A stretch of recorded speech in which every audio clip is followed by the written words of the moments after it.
Michael Phelps trained at 4.5% body fat. An NFL lineman trains at 25%. Both of them are elite athletes at the top of their sport. One of those numbers would kill the other one's career. Today we're breaking down 6 body fat ranges, and the exact job each one is built to do.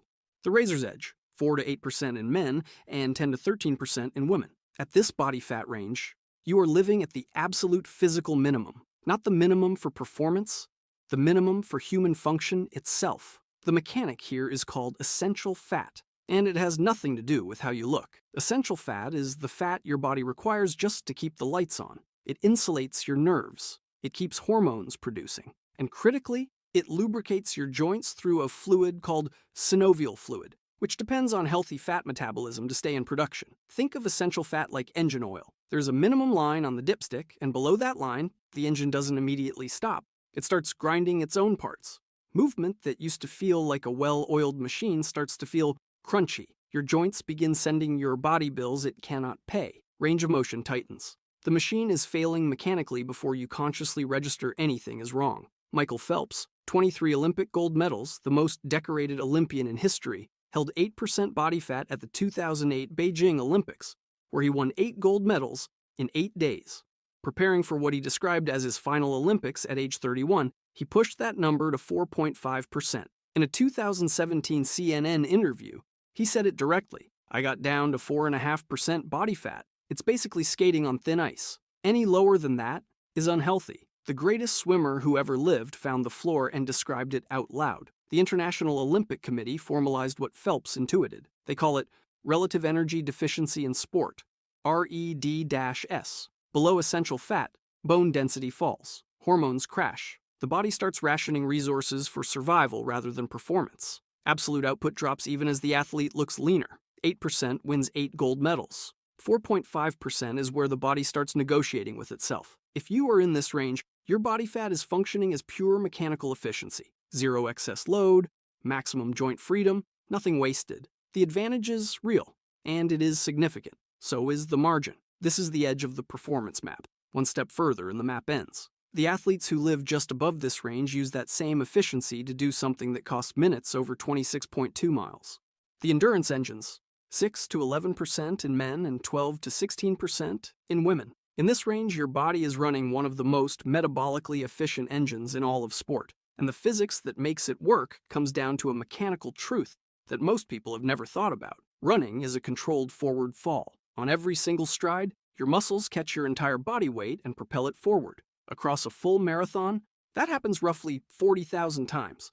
Every extra pound you're carrying means every single one of those 40,000 catches is moving more mass than it needs to. The time penalty isn't one large charge at the finish line. It is 40,000 small ones, compounding across 26.2 miles without mercy. In 2017, researchers published a study in the Journal of Applied Physiology measuring the physiology of 16 elite male marathoners, all 16 with personal bests under 2 hours and 9 minutes. Eliud Kipchoge was in the room. The group averaged 7.9% body fat. Exercise physiologist Jack Daniels, whose research on elite distance runners remains some of the most cited work in the sport, calculated that every extra pound of body weight costs an elite marathoner approximately 2 seconds per mile. The marathon is 26.2 miles. Run that arithmetic, 5 extra pounds costs over 4 full minutes off of finishing time. At the 2024 Paris Olympic Marathon, the gap between first and fourth place was 2 minutes and 11 seconds. Body fat in endurance sports is not a health measurement.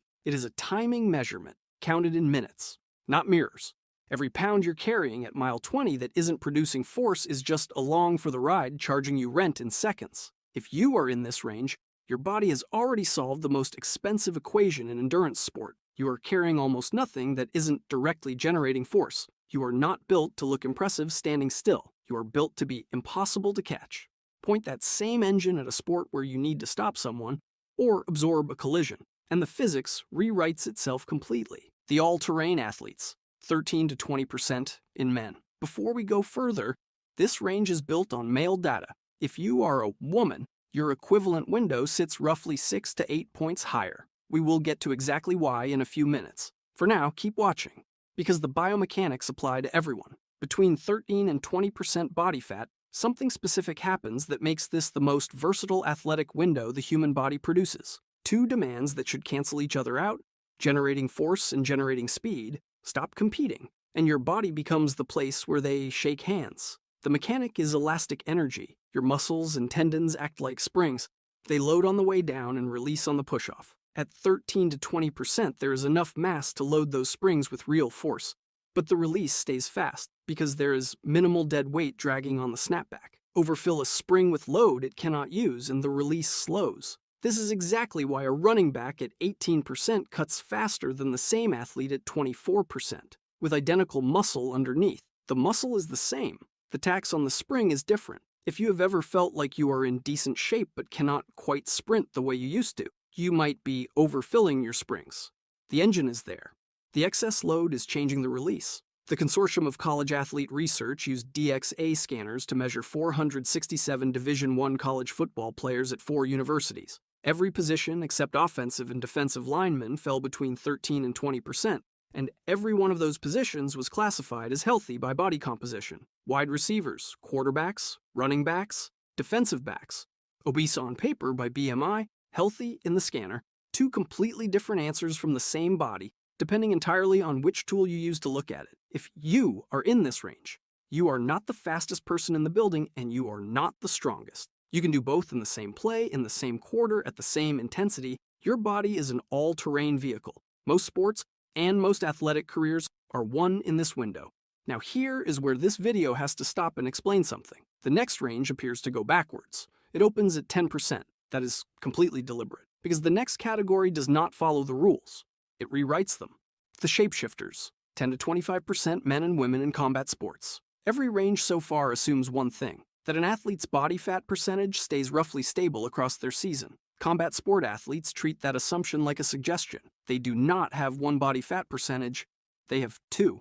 And moving between them on purpose is the entire strategy. The mechanic is water. Muscle tissue is roughly 73% water. When a fighter cuts weight before a weigh-in, they are draining water, not destroying muscle fiber. Water does not generate striking force. Muscle fiber does. So the fighter steps on the scale lighter without losing punching power, then rehydrates to restore full working capacity before the first round. Think of it as a car drained of fuel for the weigh-in, then refueled before the race. The scale sees a smaller vehicle. The opponent meets the full engine.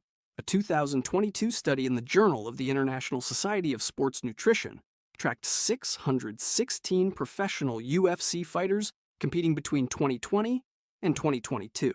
On average, those fighters lost 6.7% of their total body weight in the 72 hours before stepping on the official scale. Picture a 170-pound fighter walking into the hotel 3 days before fight night, stepping onto the scale at 158 pounds, then rehydrating back to his natural 170 before the bell rings. He is competing in a lower weight class against a smaller opponent while carrying the body of a heavier one. He manufactured a size advantage inside the rulebook. Reale and colleagues, publishing in the European Journal of Sports Science in 2020, measured elite Olympic combat athletes across wrestling, boxing, taekwondo, and judo. At normal training weight, female wrestlers averaged 21.6% body fat, female boxers, 22%, taekwondo, 23.1%, judo, 24.9%. On weigh-in day, elite male combat athletes target 5 to 10%. If you compete in a weight class sport, male or female, your body fat is not a fixed identity. It is a tool you cycle. Female combat athletes carry 21 to 25% at training weight and cut toward the lower end of this range for competition. Male athletes start leaner and cut further. Different starting points, same strategy. You are the only category in this video where the number itself is the weapon. Everything in the last 4 sections used male measurements as the baseline. That is a gap in the research, and it matters. Because when you bring women's data into the room, the numbers shift by 10 to 13 percentage points at equivalent training levels. And what that data shows breaks one of the most persistent assumptions in all of sports science. The physics paradox, 20 to 28% in women. A bone density study of NCAA, Division I women across 12 sports, published in the Journal of Strength and Conditioning Research in 2021, found the following body fat averages. Female cross-country runners, 23%. Female gymnasts, 23.5%. Female tennis players, 31%. If you assumed those first 2 numbers belonged to the leanest athletes in the building, you had company. Most people do. The data disagrees completely. 3 biomechanical facts explain those numbers. None of them are training gaps. The first is the essential fat floor. The American Council on Exercise places women's essential fat at 10 to 13%, compared to 2 to 5% for men. That gap exists because female reproductive and hormonal function requires a higher fat reserve at baseline. The body protects that reserve, whether the athlete wants it to or not. The cross-country runner at 23% is carrying exactly what her biology demands, on top of a starting point already 8 to 11 points higher than a man's peak competitive range. The second is buoyancy. Fat is less dense than both muscle and bone. In water, that lower density creates lift. It pushes the hips toward the surface and cuts the energy cost of staying horizontal. An elite female swimmer carries more body fat than an elite female runner at comparable training loads, because in her sport, fat is doing mechanical work. A runner carries her fat. A swimmer floats on hers. The third is impact absorption. Every vault landing, every gymnastics dismount, every tumbling pass sends ground reaction forces equivalent to several times the athlete's body weight through her joints in a fraction of a second. Think of subcutaneous fat, the fat directly under the skin, as the bubble wrap of the human body. For a gymnast, that layer is not extra weight. It is the difference between a clean landing and a stress fracture, repeated across thousands of training sessions and years of competition. If you are a woman in this range, the data just did something important. It told you that the leanest elite athletes in the most demanding sports in the world look exactly like you. The assumption that your number is too high was built on male data applied to a female body. The biology, the buoyancy, and the impact physics all say otherwise. What sport do you play? And what do you think your number is? Drop it in the comments. I want to see where this community lands. One more range.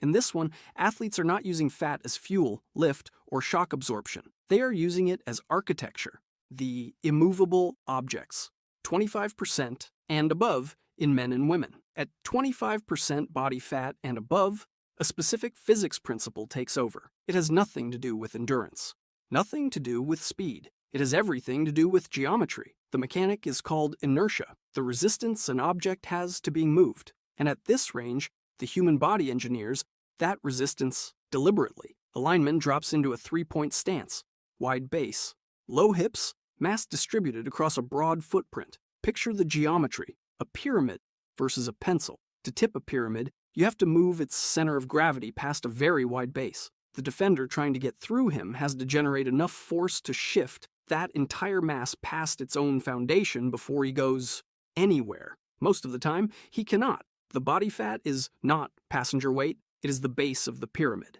The geometry that makes him structurally resistant to displacement before a single muscle fiber fires. Newton's second law states that force equals mass times acceleration. His assignment is to become an object that costs more energy to displace than his opponent can produce. He is engineering that equation into his own body, deliberately, year after year. Dengel and colleagues used DXA to measure 411 NFL players, the most comprehensive body composition study ever run on professional football athletes at the time. Offensive linemen averaged above 25% body fat. The Consortium of College Athlete Research study of 467 Division I college players confirmed the same pattern. In the 2021 Division I women's DEXA study, shot put and discus throwers averaged 36%. If you are in this range, male or female, your body fat is not a problem to fix. It is a physics advantage that athletes in lighter categories literally cannot replicate, because you cannot manufacture the base of a pyramid by wanting it.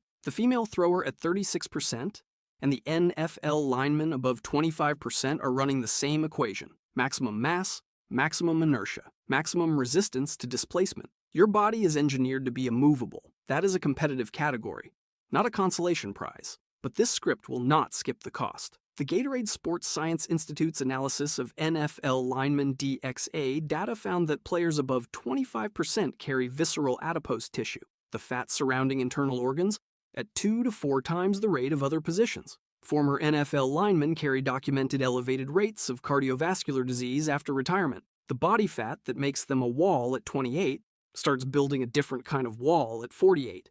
Every number in this video is a physics solution. This one comes with a receipt. 6 ranges.